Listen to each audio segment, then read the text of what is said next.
Well, folks, I'm finally back, and just like the Ducks, I haven't done a whole lot the past few weeks, and you know what? Neither has the Ducks this offseason. I'll talk about that on this edition of Locked On Anaheim Ducks, part of the Locked On Podcast Network. You're Locked On Ducks, your daily podcast on the Anaheim Ducks, part of the Locked On Podcast Network, your team every day.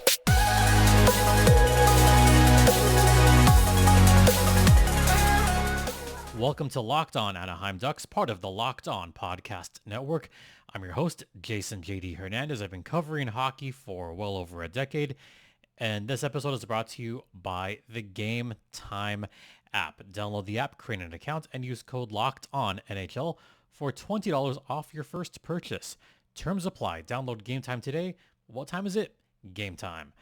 All right, so as you may have noticed, there hasn't been any episodes as of recent. In fact, I've been just away from the podcast for the last few weeks.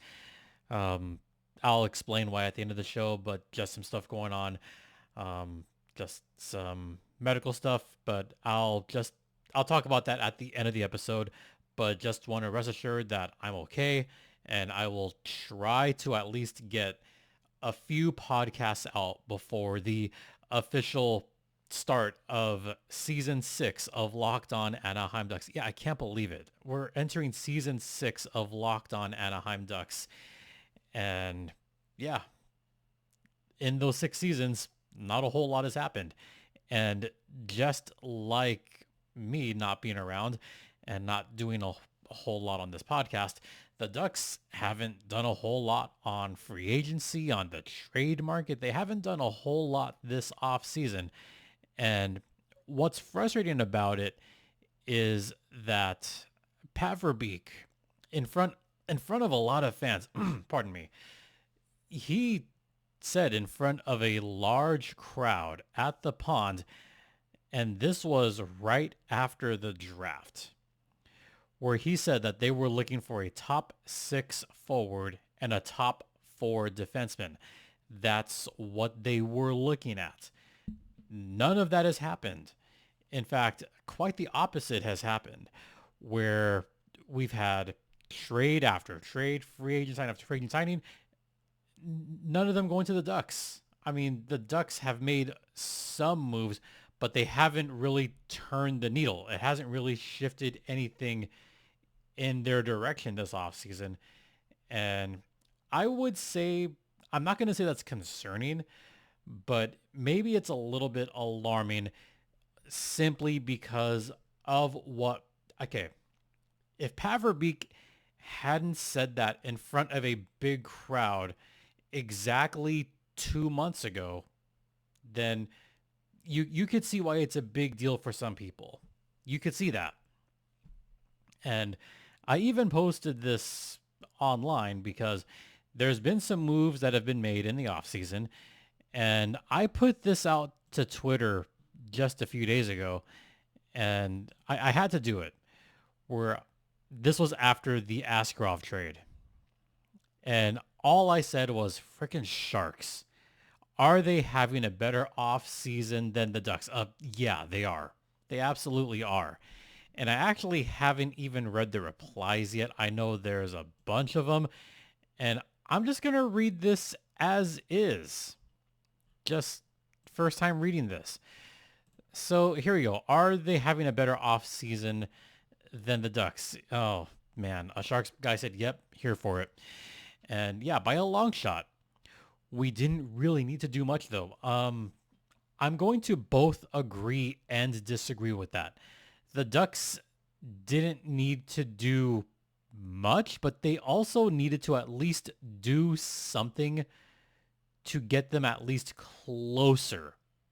Maybe give the fan base a little bit of hope. Another one, not hard to do when our offseason has been do nothing but sign 2 depth guys. I don't hate those signings because it's not like big, massive signings. It could have been worse. It could have been signings the Ducks had the last couple seasons, and there's been a couple of big signings that even I'm thinking maybe they're not going to age particularly well. And one that I'm thinking of right off the bat is that Alex Killorn signing. He's 34 years old, turning 35.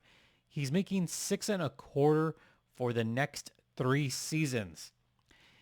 His stats have to step up a lot in order for that contract to be at least somewhat worth it. Again, 6.25 for 3 years. That's when he's going to turn 37 years old. I don't expect that contract to age too well. Ryan Strome getting $5 million per season for 3 more years. He's 31, about to turn 32. Robbie Fabry, okay, that's a depth signing, but I don't hate that signing a whole lot. Jansen Harkins, it's a short-term signing. That's fine. The Brian Dumoulin deal, $3.1 million for just 1 season. That one I'm okay with, and it'll give the young defenseman a little bit more time to develop and hopefully develop right with a veteran defenseman on the other side. So I am totally fine with the Brian Dumoulin deal, but they needed to do more. They absolutely needed to do more because who else do you have on there? What else is there for the Ducks? Not a whole lot. So it is concerning. They didn't get a top 4 defenseman. I mean, yes, Brian Dumoulin will probably be in the top 4, but I don't think Brian Dumoulin is what Pat Verbeek had in mind. Top 6 forward, that didn't happen either. Are you considering Robbie Fabry a top 6 forward? Because I don't. I don't consider him a second line forward. I consider him a third line forward, a middle 6 guy, but not a top 6 guy. So it is very concerning. And I would be at least maybe somewhat worried. And just reading some more of these replies that I haven't replied to yet. Easily, yes, they made a number of moves. All they really had to do this offseason was draft Celebrini, and it was better than anything Verbeek has done. It's completely true. Yeah, LOL. They also actually got to pick number 1. We don't get that luxury. Yeah, the Ducks have never had that luxury. They have never picked number 1. Even when they didn't tank, but even when they were the worst team in the NHL, they didn't get that number 1 pick that year. And it was Connor Bedard. And where did he go? The Blackhawks. Yippee. Not even close. Why? What did the Ducks do? I didn't see it. Yeah, exactly. The Ducks didn't do a whole lot. Oh boy, I love and hate this comment from D-Rocks. It's kind of true. The Sharks have lapped Mr. Top 6 right wing and top 4 right defenseman. Oh, I hate to say it, but it's seeming like that. As far as off-season goes, it is looking like that right now. And yeah, by a country mile, Jake said only once they fully adopt the Shorks logo. If you haven't seen it yet, it's kind of hilarious. This one, okay, there's a comment on here that I actually am going to talk about probably in the next segment, and then I'll bring it back to what the Ducks did not do this offseason. So actually what I'm going to do right now is I'm going to head to the first intermission. I'm going to address something that I just read here. And yeah, I feel like I got to talk about this. So we'll head to the first intermission right now. Stay locked in. And now a brief word from the Gametime app. And folks, if you haven't used the Gametime app, what are you waiting for? Because you can go to live events, no matter what kind, share a fond memory. You know, you could go to Angels games. I know the Angels are in last place right now, but you could have fun at an Angels game for $1. Or you could check out the better baseball team in SoCal. I'm talking about the Los Angeles Dodgers, who are in first place right now. But you know what? There's Gametime Picks that makes getting tickets for your favorite live events even easier. And they also have a half off Labor Day offer for Diamondbacks Dodgers. Yeah, you heard that right. 50% off Labor Day offer for Dodgers versus D-backs if you feel like traveling down the 10 freeway to Chase Field in Phoenix. You could totally take advantage of that offer. I've used Gametime in the past. It's terrific. I get great deals at low prices. So take the guesswork out of buying tickets with Gametime. Download the app, create an account, and use code LOCKEDONNHL for $20 off your first purchase. Terms apply. Again, create an account and redeem code LOCKEDONNHL for $20 off. Download Gametime today. What time is it? Gametime. Welcome back to episode 918 of Locked On Anaheim Ducks, part of the Locked On Podcast Network. Once again, you are locked in with Jason JD Hernandez. And let's talk about a comment that I got and something that I want to bring up. So going back to that tweet that I put out about a week ago about the effing Sharks and if they're having a better off season than the Ducks. So we'll call him Tom, who said the Ducks still have a better prospect pool, and not to mention the young guys who are already there know the team. First off, I do know the team, so I'm going to reply back to you right here. I've been hosting this for a long time. I was at the draft. Yeah, I do know the team. But your first part of that, do the Ducks actually have a better prospect pool right now? Maybe not anymore. Yeah, not according to multiple outlets. So, Tom, when you say the Ducks still have a better prospect pool, a lot of those prospects have graduated and they are no longer prospects. So maybe that's a little bit inaccurate. And the young guys who are already there, yeah, that's fine. So yeah, I do know the team. So I do like what someone said. The Sharks have a much better prospect pool. That's what a lot of people are saying right now. Yes, the Ducks have a lot of high-end talent that are not already ready to graduate. They have graduated. And Tom disagrees with almost every post-draft ranking. I could see the rankings, to be honest. I really could. The only ranking that has the Ducks number 1 right now is hockey prospecting. And in fact, I actually saw a tweet a couple days ago after the Askarov trade. It was Ducks, then Blackhawks, then Habs, then Sharks. After the Askarov trade, the Sharks moved up to number 3. And in fact, for a lot of folks, that trade put the Sharks up to number 1. And I could see that. I honestly could see that. And I will give props to Benny, who said who has the better prospect pool wasn't the question. It's who had the better offseason. The Ducks have been way too quiet this offseason. The Sharks have done a lot more this offseason. They've built themselves a good future, yes. But there was another part of his comment that I'm still seething about. Do the Ducks actually have the better prospect pool right now? Well, according to Daily Faceoff, and I actually posted this a few days ago, they don't have the best prospect pool anymore. In fact, the Sharks are now the number 1 prospect pool according to Daily Faceoff. Last year, they were 10th. Now they are number 1. They got Macklin Celebrini. They got Will Smith. No, not that Will Smith. The other Will Smith. The hockey playing Will Smith. We're not talking about the baseball Will Smith. No, not that baseball Will Smith. The other baseball. You know what? Never mind. Too many Will Smiths. And they got Yaroslav Askarov. I know I've jokingly said on this podcast, Asky no. But I think he's grown out of that phase now.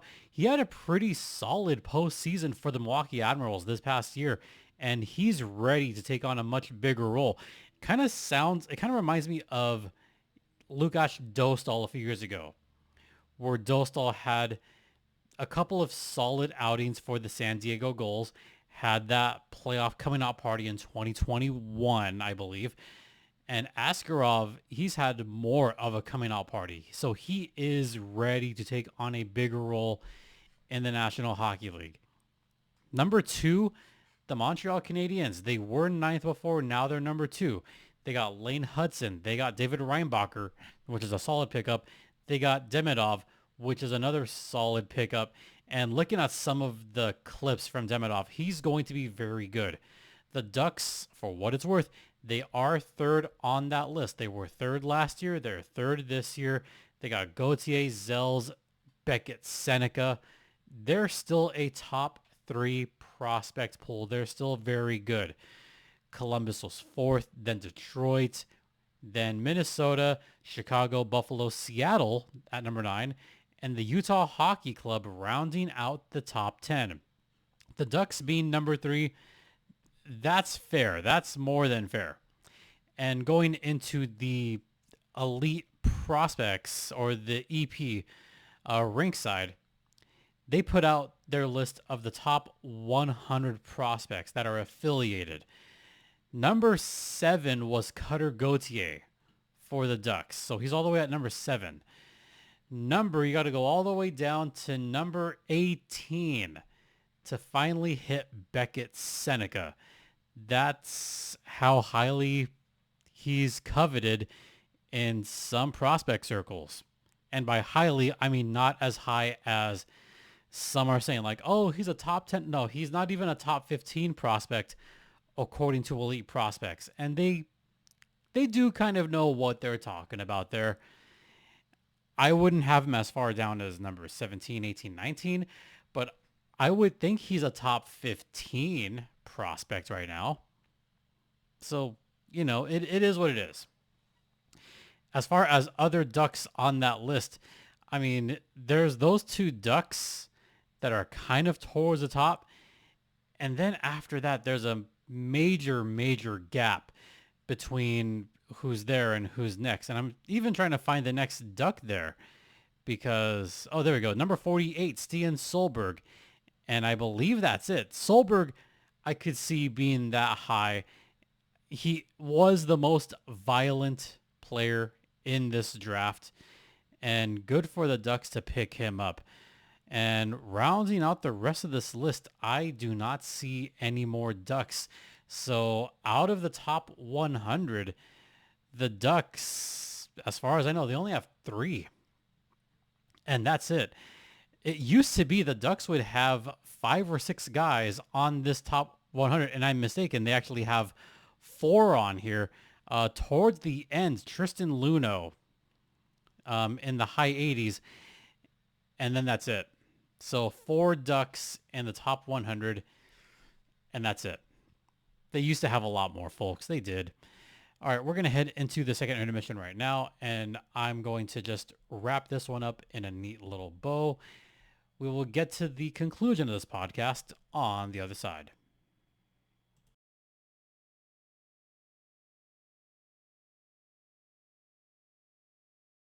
Welcome back to Locked On Anaheim Ducks, part of the Locked On Podcast Network. Once again, you're locked in with Jason JD Hernandez on episode number 918 of Locked On Anaheim Ducks. Yeah, we're going to hit 1,000 this season. So instead of talking about the prospect pool, I'm going to circle back because there's one prospect that was highly coveted but wound up getting traded away. And that would be Yaroslav Askarov, who I mentioned. Because about a week ago, the Sharks picked up Askarov, and this was after Askey had asked for a trade from Nashville. The reason he asked for a trade is because the Preds penned a long-term deal, a very, very long-term deal to UC Saros. He is getting, you ready for this? UC Saros is getting $7.74 million for the next, or for the following 3 seasons. 74. Why 7.74? Oh, because his jersey number is 74. Yes, they were hoping that he would come for 7.4 million. Ha ha ha. Nope, his agent got him that extra $350,000. So $7.74 million. Yeah, they were active on the trade deadline. The Sharks were. So here's the details for that trade. The Sharks got Yaroslav Askarov, Nolan Burke, and a draft pick. They got a 2025 third round draft pick from the Preds for Magnus Krona, David Edstrom, and a first round pick. So the Sharks dealing that pick away. Askarov going to the Sharks. He could be a backup for the Sharks on opening camp this season. So that trade, I mean, the Ducks could have made this trade. They absolutely could have. The only thing, the Ducks still have John Gibson signed for the next 3 seasons, and they still have a very good backup in Lukáš Dostal, who I think is the future of the franchise. So it wouldn't be wise for the Ducks to have tried to go after Yaroslav Askarov. But there was another trade. Actually, there was a few trades that happened where I thought, oh man, the Ducks could have totally done something here, and they didn't. Now, I know what I'm about to say. This particular player had a bad season. I mean, really, I shouldn't say a really bad season, but not a great season. The Montreal Canadiens, they got Patrik Laine and a 2026 second round pick. And the Blue Jackets got Jordan Harris.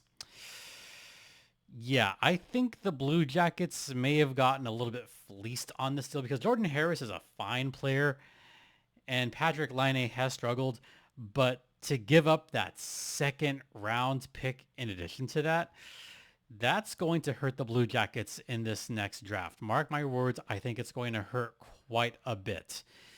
So I even said, would you have made this kind of deal? Maybe not this exact deal, but maybe that kind of deal where the Ducks can at least get someone's bad contract, but also get a solid draft pick along with that contract. The Ducks have the room. They could trade for someone, but also get a first or a second round pick. Yeah, that would honestly be kind of cool if Anaheim had done that. And they didn't. There was also the trade with Askarov. That one hurts. That one does hurt.